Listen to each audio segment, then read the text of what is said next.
அவர் கத்திக்கிட்டே வந்தார். தம்பியை சுட்டுட்டாங்களான்னு எங்கள் அப்பா கிட்ட. அப்படியே ஸ்க்ரேப் த்ரூ ஆயிடுச்சு. இந்த காது முனி இருக்குது பார்த்தீங்களா, இந்த இடத்துல தட்டி அப்படி உள்ளே போயிடுச்சு.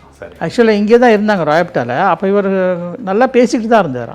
அண்ணனை பாருங்க, அண்ணன் தான் 2 தடவை சுட்டுக்கிட்டாரு, 2 தடவை சுட்டா அண்ணனை பாருங்கன்னு சொல்லிகிட்டே இருந்தார். ஆமாம் அதுக்குள்ளே இவர் ஃபெயிண்ட் ஆகிட்டார். அந்த டைமில் அவர் காலையில் இருக்கும்போது ஒரே ஹர்ட்டிங்காக இருக்குது அப்படின்னு சொன்னாராம். உடனே ஹாஸ்பிட்டலுக்கு போனாங்க. அங்கே போனால் அந்த கெஸ்ட் ஹவுஸ் கட்டியிருக்காரு எம்எஸ்சி சார் ஏற்காடில். எல்லோரும் வந்து பயங்கரமாக பாராட்டியிருக்காங்க. ஒருத்தர் மட்டும் ரூமில் போய் 3 முகத்தை வச்சுட்டு பேசாமல் உட்காந்துருந்தார். யார்? புரட்சி தலைவர். எவ்வளோ அங்கே அப்படின்னு கூப்பிட்டாரு. கதை சாத்திர அப்படி. என்னடா நினச்சிட்டு நீ இங்கே இருக்கும்போது ராயப்பேட்டையில் இருக்கும்போது அதே மாதிரி தான் கிச்சன் எப்பவுமே இருக்கும். All the time open. அப்பாவும் சித்தப்பாவும் வரும்போது கூட ஒரு 20 பேராவது வருவாங்க வீட்டுக்கு சாப்பிடுங்க.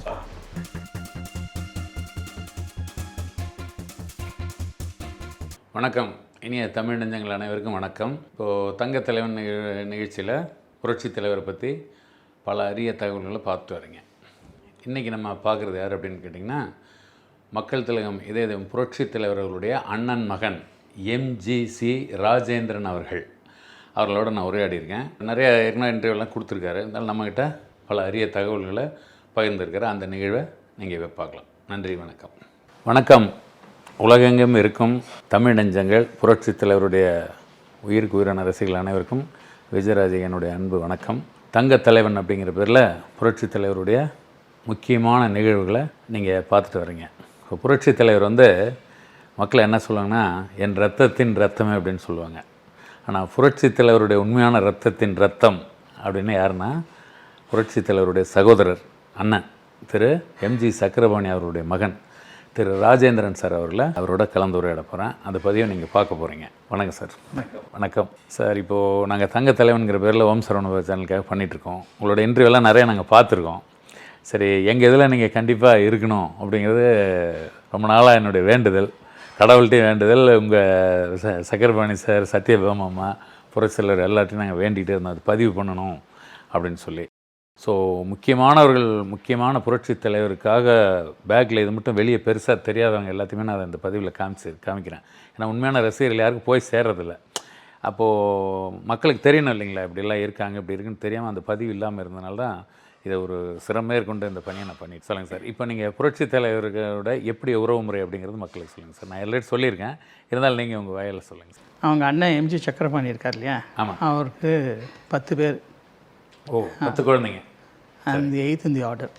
8வது. சரி, அவங்க கூட பிறந்தவங்களை பற்றிலாம் சொல்லுங்கள் சார். கூட பிறந்தவங்க மூத்தவங்க வந்து அக்கா சத்யபாமா. அக்கா சத்யபாமா, சரிங்க. அவங்க முழுக்க பாம்பேயில் தான் இருந்தாங்க. ஓ, சரிங்க. அப்புறம் அவங்க இப்போ தவறிட்டாங்க. அப்போ 2வது வந்து எம்சி ராமமூர்த்தின்னு ஒருத்தர் இருந்தார். எம்சி ராமமூர்த்தி, சரிங்க. அவரும் இப்போ தவறிட்டார், ரீசெண்டாக தான் தவறிட்டார். சரிங்க. 3வது எம்சி பிரபாகரன்ட்டு, சரிங்க. அட்வொகேட்டாக இருக்கார். ஓ, அவர் சென்னையில் இருக்கார். அப்புறம் மிஸ்டர் சந்திரன், எம்சி சந்திரன், அவங்களும் தவறிட்டாங்க. சுகுமார் சாரும் தவறிட்டார். சரிங்க. அதுக்கப்புறம் லீலாவதி அக்கா, அவங்க தலைவருக்கு கிட்னி கொடுத்தவங்க, அவங்களும் ரீசெண்டாக தான் இருந்தாங்க. சரி. அதுக்கப்புறம் விஜய் அக்கான்னு இருக்காங்க, விஜய் வேணுகோபால்ட்டு, அவங்க துபாயில் பையன் கூட இருக்காங்க. சரி. அடுத்தது நான்.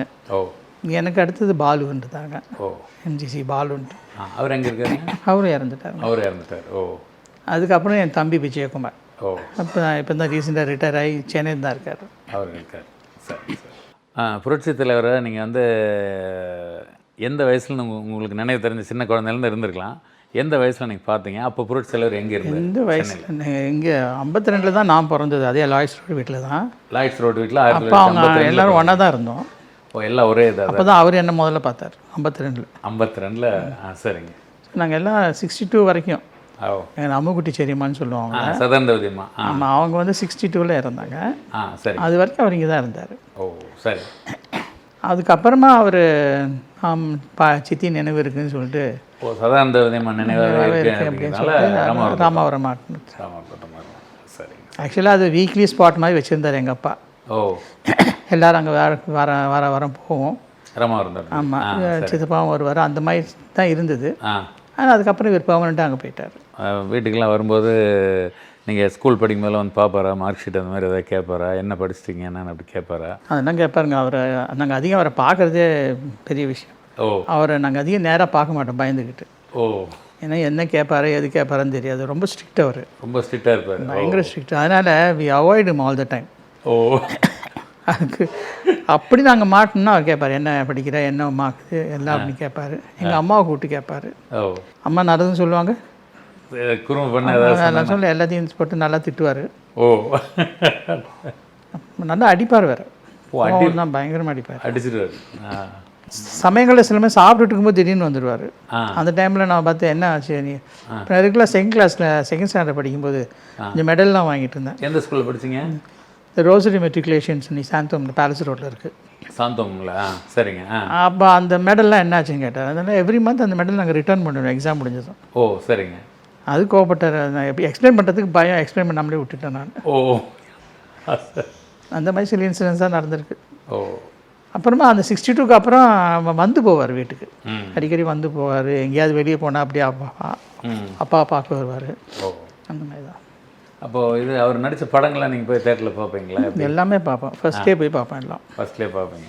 பார்த்து அவர்கிட்ட பேச அந்த படம் நல்லா இருந்தால் அந்த மாதிரிலாம் சொன்னது சினிமா பற்றியெல்லாம் அவர்கிட்ட பேசினா அவ்வளோதான். அவ்வளோதான். ஓ, சரி. நீங்கள் வீட்டில் பார்த்ததோட சரி ஃபேமிலியோட போய் பார்த்துட்டு வந்துருக்கீங்க? நாங்கள் எல்லோரும் போய் பார்ப்போம். ஆ, அப்போ முக்கியமாக நாங்கள் இப்போ Chitra theatre, plaza theatre, Chitra Plaza, அந்த மாதிரி இடங்கள் வந்து தேவி தேட்டரு. அப்போ தேவியெல்லாம் அப்போ வரல. தேவியெல்லாம் 70s தான் அப்புறம் வந்தது. ஓ, முதல்ல சித்ரா தான். சித்ரா, ஃபுல்லாக சித்ரா தான். சித்ரா, பேரகன் அந்த மாதிரி இருக்கும். சரி, உங்கள் திருமணங்கள்லாம் எப்படி நடத்தி வச்சாரு? எல்லாம் எப்படிங்க? திருமணம் எனக்கு 80ல் நடந்தது. 1980. சொந்த மாமா பொண்ணு தான் கட்ட, அம்மாவோட பெரிய அண்ணன் பொண்ணு தான் கட்டிக்கிட்டேன். சரிங்க. அவர் வந்து தான் நடத்தி கொடுத்தாரு. அந்த டைமில் தான் நடத்தி வச்சு கொடுத்தோம். அந்த டைமில் என்னென்னா பிரைம் மினிஸ்டர் இந்திரா காந்தி இருக்காங்கல்ல, அவங்க இந்த கவர்மெண்ட்டை டிஸ்மிஸ் பண்ணிட்டாங்க. ஓ, அந்த பீரியட். ஓ, தலைவர் ஆட்சி டிஸ்மிஸ் பண்ண டைம். ஓ, சரி. அன்றைக்கி தான் அவர் பிரச்சாரத்துக்கு கிளம்புறாரு. அன்றைக்கி தான் என் மேரேஜ் நடந்தது, April 30th. ஓ, சரிங்க. வந்தார். அவர் தான் வந்து எல்லாம் இருந்து கொடுத்தாரு. மாப்போசி தலைமையில் நடந்தது. எங்கே எந்த இடத்துல நடந்தது? ராஜேஸ்வரி கல்யாணம் நடந்தது. ஏவிஎம் ராஜேஸ்வரி கல்யாணம், ராதாகிருஷ்ணர் அதில். ஓ, அங்கே தான் நடந்தது. சரி, நடத்தி வச்சுட்டு அப்புறம் பிரச்சாரத்துக்கு போனார். அப்புறம் ஈவினிங் பிரச்சாரத்துக்கு போனார். ஈவினிங் பிரச்சாரத்துக்கு போனார். சரி, சரி. அப்புறம் வந்து அவர்கிட்ட நீங்கள் பார்த்த தனித்தன்மைகள் எப்படிங்க? அதாவது உங்கள் சித்தப்பா அப்படிங்கிற முறையில் அவர்கிட்ட நான் இந்த இதை பார்த்து நான் வியந்திருக்கேன், இப்படி இருக்காருன்னு அந்த மாதிரி ஏதாவது பார்த்து தோன்றுங்களா? வியந்திருக்கேன். எல்லோரும் சொல்லி அவருக்கு கொடுக்கணுன்னா அவ்வளோ இதுங்க. யார் கேட்டாலும் உடனே கொடுப்பார். என்ன பிரச்சனைகள் அதான் சும்மா எல்லாருக்கும் கொடுத்துட மாட்டார். பிரச்சனைன்னு யார் வந்தாலும் தாராளங்க அவருக்கு. அதே மாதிரி எல்லாரையும் சாப்பிட்டு போய் தான் போவார் அவர். சாப்பிட்ற விஷயத்துல இது ரெண்டும் ரொம்ப. இங்கே இருக்கும்போது ராயப்பேட்டையில் இருக்கும்போது அதே மாதிரி தான். இங்கே எப்பவுமே கிச்சன் எப்பவுமே இருக்கும். All the time open. அப்பாவும் சித்தப்பாவும் வரும்போது கூட ஒரு 20 பேராவது வருவாங்க வீட்டுக்கு சாப்பிடுங்க. அதாவது வள்ளலார் ஏற்றி வச்ச விளக்கு வந்து அங்கே வடலூரில் எரிஞ்சிட்டே இருக்குது அப்படிங்கிற மாதிரி. இங்கே நம்ம வள்ளலில் இருக்கிற ஃப்ரூட்ஸ் செல்லர் வீட்டில் அடுப்பு எரிஞ்சிட்டே இருந்து. அப்புறம் தோட்டத்தில் எப்போவுமே அந்த கிச்சன் பார்க்கணும். அதான் எந்த நேரமும் பிஸியாக இருக்கும் கிச்சன். அது அந்த சாப்பாடு மேலே அவருக்கு அவ்வளோ கஷ்டப்பட்டதுனால சாப்பாடு மேலே அவ்வளோ ஒரு இது. சரிங்க. அப்புறம் அவர் இந்த சுடப்பட்ட நிகழ்வு இருக்குங்களா, அந்த டைம் நீங்கள் எப்படி இருந்தீங்க? அப்புறம் ராயப்பேட்டையில் இருந்தாலுங்களா ராமவரம்? அந்த டைம் ஃபோன் வந்துச்சுங்களா உங்களுக்கு? எப்படி? ஆமாம், அப்பா ரூமில் இதில் சுடப்பட்ட இடம் ராமவரம் தோட்டம் தான் இல்லைங்களா? ஆமாம், அப்பா ரூமில் உட்காந்து யாரும் பேசிகிட்டு இருந்தாங்க, இந்த பப்ளிசிட்டிஸ்லேருந்து பேசிகிட்டு இருந்தாங்க. சரி. அப்போ ஃபோன் வந்தது. நார்மலாக அப்பா வந்து யார் அங்கேன்னு சொல்லுவார், நாங்கள் போய் ஃபோன் எடுப்போம். இன்னைக்கு தற்செயலில் நான் தான் இருந்தாங்க. ஃபோன் எடுத்த போது நான் ஃபேமிலி டாக்டர் பிஆர்எஸ் இருக்கார் இல்லையா, அவர் பிஆர் சுப்பிரமணியம் தலைவரோட அவர் ஃபோன் பண்ணி சித்தப்பா சுட்டுட்டாங்களாமே தெரியுமா உங்களுக்கு அப்படின்னாரு. அப்போ நான் யோசனை, இல்லை சார் யார் சொன்னா, அவங்க அப்பா அங்கேருந்து என்ன விஷயம்டான்னு கேட்டார். இல்லை இந்த மாதிரி சேச்சாவை யாரோ சுட்டுட்டாங்களாம் அப்படின்னா. அதெல்லாம் எலெக்ஷன் ஸ்டண்ட்டாக இருக்கும் கூட போனேன் அப்படின்னு பார்த்தா. அப்புறம் அதுக்குள்ளே எங்கள் மாமா எங்கள் அம்மாவோட அண்ணன் அவர் எம்ஜிஆர் பிக்சர்ஸ் மேனேஜிங் டைரக்டராக இருந்தார். யாருங்க? குஞ்சப்பன் சொல்லி. ஓ, குஞ்சப்பன் சார். அவர் கீழே வந்தார். அவர் கத்திக்கிட்டே வந்தார், தம்பியை சுட்டுட்டாங்களான்னு எங்கள் அப்பா கிட்ட. அப்புறம் தான் அவரே கலைவர் மாச்சு வீடு முழுக்க. சரி, சரிங்க. உடனே அப்பா கிளம்பி போயிட்டாரு. நீங்களும் போனீங்களா? நாங்கள் யாரும் பறிச்சு. அப்போனா நான் சின்ன பையங்க. ஓ, சரி, சரிங்க. 67 தானே. சரிங்க. 13 இயர்ஸ் என்னமோ எனக்கு. ஓ, சரிங்க. அவங்க அப்பா அம்மா எல்லாம் எல்டர்ஸ் எல்லோரும் போனாங்க. கொஞ்ச நேரத்தில் என்ன எங்களுக்கு யாருக்குமே விவரம் தெரியல. எங்கள் வீட்டுக்கு முன்னாடி பயங்கர கூட்டம், கண்ட்ரோல் பண்ணுறது கூட பெரியவங்க இல்லைங்க. அந்த சமயத்தில் நாங்கள் என்ன பண்ணோம், அப்போ அண்ணாவும் கலைஞரும் நெடுஞ்செழியன் என்வி நடராஜன் இவங்கெல்லாம் வந்தாங்க. வந்து நாங்கள் இப்போ தான்மா அப்போ அம்மா ஒரே அழுதுட்டு இருந்தாங்க. அம்மா இப்போ தான்மா பார்த்தோம், நல்லா இருக்காரு, ஒன்றும் பயப்பட வேண்டாம், சர்ஜரி செய்ய போகிறாங்க, கொஞ்சம் எல்லாம் சரியாயிடும் அப்படின்னு ஆறுதல் சொல்லிட்டு போனாங்க. கொஞ்ச நேரத்தில் அப்பா வந்தார், அப்புறம் அம்மாவெல்லாம் கூட்டிகிட்டு போனார். எந்த ஹாஸ்பிட்டல் இருந்தாருங்க? அது முதல்ல Royapettah hospital. Royapettah government hospital. ஆமாம், சரி. அங்கேருந்து ஜிஹெச் கொண்டு போனாங்க. நம்ம ராஜீவ்காந்தி ஆஸ்பத்திரி இருக்கலாம் அங்கே. ஆமாம், இப்போ அந்த சென்ட்ரலுக்கு எதிர்க்கு இருக்குல்ல, சென்ட்ரலுக்கு ஏற்ற மாதிரி இருக்கு. ஆமாம், டாக்டர் சதாசிவன் தான் பார்த்தான்னு நினைக்கிறேன். சதாசிவன் டாக்டர். சரி. ஆக்சுவலாக இங்கே தான் இருந்தாங்க ராயப்பேட்டாவில். அப்போ இவர் நல்லா பேசிக்கிட்டு தான் இருந்தாராம். அண்ணனை பாருங்கள், அண்ணன் தான் 2 தடவை சுட்டுக்கிட்டாரு, 2 தடவை சுட்டா அண்ணனை பாருங்கன்னு சொல்லிகிட்டே இருந்தார். ஆமாம் ஆமாம், அதுக்குள்ளே இவர் ஃபெயிண்ட் ஆகிட்டார். அப்படியே ஸ்க்ரேப் துரு ஆயிடுச்சு. இந்த காது முனி இருக்குது பார்த்தீங்களா, இந்த இடத்துல தட்டி அப்படி உள்ளே போயிடுச்சு. இந்த காதில் அப்படி தட்டி உள்ளே போயிடுச்சு. தர்மம் தலை காத்துருச்சு. அது உள்ளே போனதும் அந்த ஃபஸ்ட் டைம் அதை உள்ளே வச்சே தைச்சிட்டாங்க. Because they could remove the parts pieces. சரிங்க. அப்புறம் ஒரு தடவை இருக்கும், ஐ திங்க் டியூரிங் விஷு, எங்கள் வீட்டில் விஷுன்னு நினைக்கிறேன் அன்றைக்கி, இந்த வருடப்பிறப்புன்னு சொல்லுவாங்கள்ல, தமிழ் வருடப்பிறப்பு மலையாளம் ஒன்றா தானே வரும்.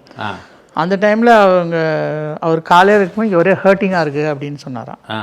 உடனே ஹாஸ்பிட்டலுக்கு போனாங்க. அங்கே போனால் அந்த ரவைன்னு சொல்லுவாங்கள்ல, அந்த ஒரு பீஸ், ஆமாம், அது ஒரு பீஸ் வெளியே அதை எடுத்துட்டாங்க. அப்போ தான் அவருக்கு திருப்பியும் வாய்ஸ் போச்சு, ப்ராப்ளம் ஆச்சு. ஃபஸ்ட் டைம் பண்ணும்போது கொஞ்சம் பெட்டராக இருந்தது. அந்த இது ரிமூவ் பண்ணதும் கொஞ்சம் ப்ராப்ளம் ஆயிடுச்சு. அதை வச்சு அந்த குரலை வச்சு வந்துட்டார் கண்டிப்பாக. டப்பிங் பண்ணுங்கன்னு வேறு சொன்னாராம். ஆனந்தோட மணியன் கூட போய் சொல்லியிருக்காரு, இந்த வாய்ஸை அக்செப்ட் பண்ணுறதா பண்ணிக்கிட்டோம், நான் எல்லாம் வேணான்ட்டார். அதான் ஃபஸ்ட் அது முடிஞ்ச வந்தோன்னா காவல்காரன் படம் தான் ஆக்ட் பண்ணுறதா சொல்லுவாங்க. காவல்காரன் படத்துக்கு போகும்போது அந்த இது வெளியே வரல. அதான் நல்லா இருக்கும். அதில் கொஞ்சம் நல்லா இருக்கும் படம். அது ரகசிய போலீஸ் எல்லாத்துலேயுமே முதல்ல கொஞ்சம் நல்லா இருக்கும். குடியிருந்த கோயிலில் கூட ஃபஸ்ட்டு கொஞ்சம் நடிச்சு கொஞ்சம் இருக்கும், நல்லாயிருக்கும். அதுக்கப்புறம் ஷூட் பண்ணதுக்கப்புறம் அந்த வாய்ஸ் கொஞ்சம் இதாகி வந்திருக்கும். கரெக்ட், அந்த மாதிரிங்க. அது ரிமூவ் பண்ணதுக்கப்புறம் இந்த வாய்ஸ் வந்தாவே இதே வச்சு பண்ணுறேன்னு பண்ணிட்டு நடிச்சார். அந்த கான்ஃபிடென்ட் இருந்திருக்கு அதோட. அதான் இதே போகிறங்க. அவர் என்ன சொன்னார், இவங்க நம்ம ஆளுங்க அக்செப்ட் பண்ணுவாங்க, வரி பண்ணாதீங்கன்ட்டார். அந்த அளவுக்கு நம்பிக்கை அந்த இது. இப்போ அந்த மாதிரி அதுக்கப்புறம் வீட்டுக்கு வந்ததுக்கப்புறம் நீங்கள் போய் பார்த்தீங்களா? அன்றைக்கி வீட்டுக்கு வந்தார். வந்து அன்றைக்கி நேராக ராமவரம் தான் வந்தாருங்களா? இல்லை, நேராக ஹாஸ்பிட்டலில் எங்கள் வீட்டுக்கு தான் வந்தார். ராயப்பேட்டா வீட்டுக்கு வந்தார். சரிங்க. ஆமாம், சாப்பிடுங்கன்னு சொன்னால் சாப்பிடக்கூடாதுன்னு சொல்லிட்டாங்க. அன்றைக்கி ஒரு நாள் சாப்பிடக்கூடாதுன்னு சொன்னாங்க, லிக்விட். அதனால் அம்மா பால் கொடுத்தாங்க. அப்புறம் கொஞ்ச நேரம் இருந்துட்டு பேசிட்டு போயிட்டார். அப்போ நீங்களாம் கிட்ட போய் பார்த்தீங்களா? இல்லை, நான் அங்கே இருந்தேன். அந்த ரேடியோகிராம் ஒன்று வந்து பெருசாக ரேடியோகிராம்ன்ட்டு, அந்த பாட்டு போடு அப்படின்னாரு. அந்த நான் ஆன் பண்ணேன். எனக்கு எதா போனோன்னு தெரியல, பயத்தில் நம்ம ரேடியோ ஆன் பண்ணிட்டோம். ரேடியோ ஆன் பண்ணது தான் நல்ல வேலை. எனக்கு தமிழுக்கு முகமது என்று பேர்னு ஒரு பாட்டு இருக்குல்ல, அந்த பாட்டு போனேன். அவர் உட்காந்து கேட்டு அப்புறம் அப்படி கொஞ்ச நேரம் பேசிட்டு போயிட்டார். நல்லா கூட வந்தாங்க இல்லைங்களா எல்லாமே? அன்றைக்கி அவங்க இல்லை. அப்புறம் எங்கள் பாட்டி, எங்கள் அம்மாவோட அம்மா இருந்தாங்க. அவங்கக்கிட்ட எல்லாம் பேசிட்டு உட்காந்து. அவங்ககிட்ட ரொம்ப நல்லா பேசுவார் மலையாளத்துல எல்லாம். அரைக்குறை மலையாளத்தை பேசுவார் அவங்கக்கிட்ட. சரி சரி. மலையாளம் நல்லா ஃப்ளூவாக பேசுவார் இல்லைங்களா? பேசுவார். இப்போ என்னெல்லாம் மலையாளம் பேசுவோன்னா தமிழ் பேசுகிற மாதிரி இருக்கும். அதான் அந்த மாதிரி இருக்கும், மலையாளம் கலந்து வர மாதிரி இருக்கும். அதான் சரி. அப்பா நல்லா பேசுவார் நினைக்கிறேன். எங்கள் அப்பா அப்பா ஓரளவுக்கு பேசுவார். கோயம்புத்தூரில் படிச்சுட்டு ஸ்டுடியோவில் ஒருத்தர் சொன்னார், ஆனால் சக்கரபாணி வந்து நல்லா மலையாளத்தை நல்லா பேசுவார் அப்படின்னு. இப்போ உங்களுக்கு கேரளாவில் அங்கே பூர்வீக இடம் எந்த இடங்க கேரளாவில்? எங்கள் அப்பாவது வந்து வடவனூர். அப்போ அந்த மருதூர் வீடு தான் இப்போது சைது இருக்காரு சார். எங்ககிட்ட கேட்டார், நாங்கள் கொடுத்துட்டோம். வடவனூர் வீடு. வடவனூர் அதான் சத்யபாமா அம்மாவோட இது, அவங்க வீடு. அவங்க வீடு முதல்ல அது சத்யா நிவாஸ்னு இருந்தது இல்லைங்களா? ஆமாம். இப்போ அப்படி தான் இருக்குன்னு நினைக்கிறேன். அதான் இப்போ அந்த இதுதான் இப்போ கொஞ்சம் ஆல்ட்ரு பண்ணி இதை பண்ணி வச்சுருக்கேன் வடவனூர். எங்கள் அம்மாவோட இங்கே இந்த பக்கம் பாலக்காடு இடத்தரன்னு சொல்லுவாங்க. அது இடத்தர உங்கள் அம்மா வீட்டு. சரி. அம்மா பேருங்க உங்கள் அம்மா பேர்? எங்கள் அம்மா மீனாட்சி அம்மா. மீனாட்சி. இப்போ எம்ஜி சுகுமார் சார் வந்து உங்களுக்கு தம்பிங்களா அண்ணங்களேங்க? எனக்கு மூத்தவருங்க. மூத்தவர் அண்ணன் எம்ஜி சுகுமார். அவர் படத்தில் நடித்தார் இல்லைங்களா? படங்கள்லாம் வந்தாங்க. இந்த என்னென்ன படங்கள் பண்ணாருங்க? இந்த கரடின்னு ஒன்று பண்ணாருன்னு நினைக்கிறேன். குங்குமம் கதை சொல்கிறேன்னு பண்ணார். குங்குமம் கதை சொல்கிறது அதுதான் கொஞ்சம் நல்லா போச்சு. பொற்காலம் டைரக்டர் துரை பொற்காலம் போச்சு. அதுக்கப்புறம் கரடியில் ஆக்ட் பண்ணார்.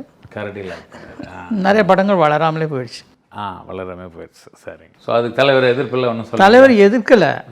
தலைவர் சொல்லட்டும், நாங்கள் பண்ணுறோன்றாங்க ஃபைனான்சியர்ஸு. ஓ தலைவர் நீயா வா, நான் சொல்ல மாட்டேன் அப்படின்றாரு. நீயா முன்னுக்கு வா. ஆமாம், இப்போ எப்படி நம்ம அவர் சொல்லாமல் இவங்க செய்ய மாட்டாங்க, அந்த மாதிரி நிறைய படங்கள் இருந்துருச்சு. ஓ இப்போ நம்ம ஏஎஸ்எஸ் கூப்பிட்டு என்ன பேசினார், படம் நான் ஏதோ ஒன்று சின்ன ரஷெல்லாம் போட்டு பார்த்தாரு, எல்லாம் பண்ணார். ஆனால் நான் உனக்கு ரெக்கமெண்ட் பண்ண மாட்டேன் அப்படின்ட்டார்.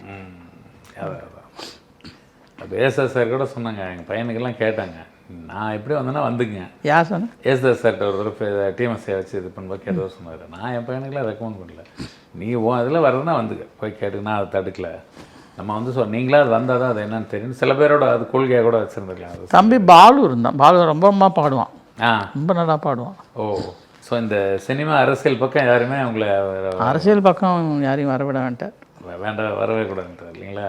அப்புறம் அவர் எப்படிங்க அந்த அஸ்ட்ராலஜி இந்த மாதிரி இதெல்லாம் ஈடுபாடு இருப்பாருங்களா? ஜோதிடம் அந்த மாதிரி இதெல்லாம் ஈடுபாடில் இருப்பாரா? அஸ்ட்ராலஜி பார்ப்பாரா தெரியாது, கை ஜோசியம் நல்லா பார்ப்பார். கைரேகை அவருக்கு நல்லா தெரியும். அது எப்படின்னு தெரியல, பட் நிறைய பேர் கை பார்த்து சொல்லுவார் அவர். அதான் இப்போ நம்மகிட்ட 2-3 சில இருக்குது. ஜெயலலிதா கைரேகை பார்க்குற மாதிரி ஜெகநாதன் டைரக்டர் இருந்தார், அவர் இதய கணி படம் டைரக்டர். அவர்கிட்ட சொல்லும்போது அவர் வீட்டில் வச்சுருந்தார் பெருசாக. நான் கேட்டேன், எனக்கு ஒரு ஃபோட்டோ கொடுங்க சார்னு தந்தார். அப்போ கேட்டோன்னு சொன்னார், இந்த வயசுலேருந்து இது வரையும் நீ இருப்பேன், இதுவரை இந்த இடத்துல இருப்பேன், இந்த கோடிங் போகும்போது நீ போயிடுவேன்னு சொன்னார். ஆனால் நான் 2 வருஷத்தில் இறந்துருவேன் விஜயராஜன். அந்த ஜெகநாதன் சார் சொன்னார். என்ன சார் இறந்துருவேன் நீங்கள் இப்படி சொல்லுங்கள்? யார் அந்த ஜெகநாதன் இதய கணி படம் டைரக்டர்? அவர் வீட்டுக்கு நான் போயிருந்தேன். அவர் வருவீங்க. அவர் தான் எங்கள் அப்பா அண்ணனோட படம் நடிகன் குரல்னு ஒன்று எடுத்தார். நடிகன் குரல் ஃபுல்லாக ஃபினிஷ் ஆச்சு, கம்ப்ளீட்டாக ஃபினிஷ் ஆச்சு. ரீரெக்கார்டிங் தான் பண்ணணும், ரிலீஸே ஆகலை. நல்லா ஸ்டார் காஸ்ட்லாம் அதில்.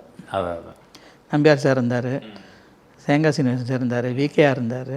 ஆக்சுவலி இந்த சுகுமார் சாரோட ஃபேஸ் எப்படி இருக்குன்னு பார்த்தீங்கன்னா, உங்கள் முகம் மாதிரி தலைவர் எங்கே இருக்குன்னா, என்னோட கணிப்பு ரசிகனா இந்த நேருக்கு நேராய் வரட்டும் நெஞ்சில் துணி இருந்தால் மீனவ நண்பனில் ஒரு பாட்டு இருக்கும், அதில் நடந்து வர்றது பாருங்கள், அப்படியே சுகுமார் சார் மாதிரியே இருக்கும் ஃபேஸ் பார்த்தீங்கன்னா. அந்த அந்த அந்த முகம், அந்த ஒரு பாட்டு, அதனால தான் அவர் சினிமாவில் இன்ட்ரடியூஸ் பண்ணாரப்பா.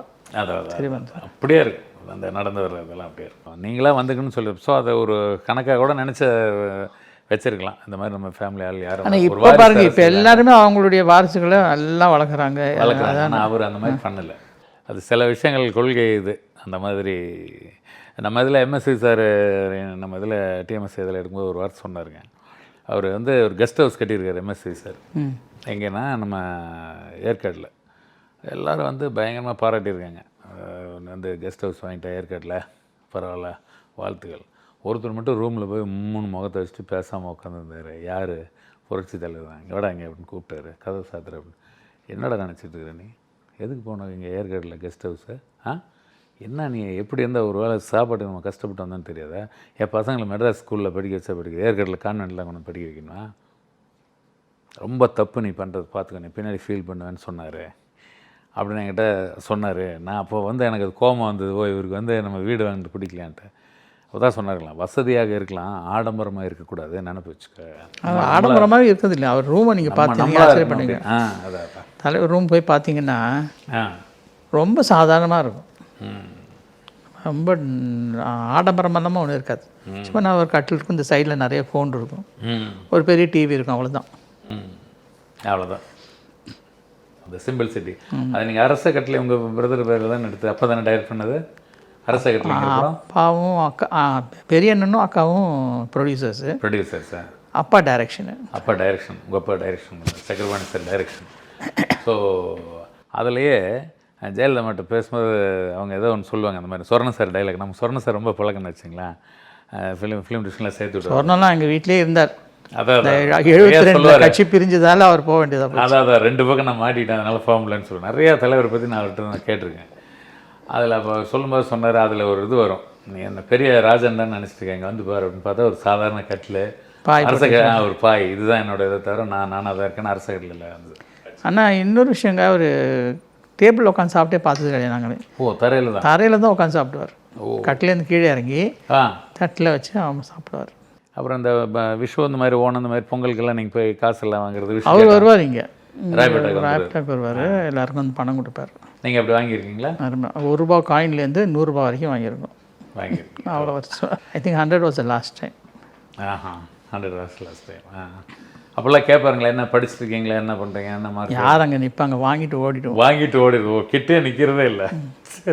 கடைசியாக அவர் வந்து எங்களோட எல்லாம் சேர்ந்து ஃபோட்டோ எடுத்து இந்த ஃபோட்டோ இருக்கு. இந்த ஃபோட்டோ அது வந்து அப்பாவோட 75வது பிறந்த நாளைக்கு 86ல் சென்னைக்கு இது வீட்டுக்கு வந்தார்.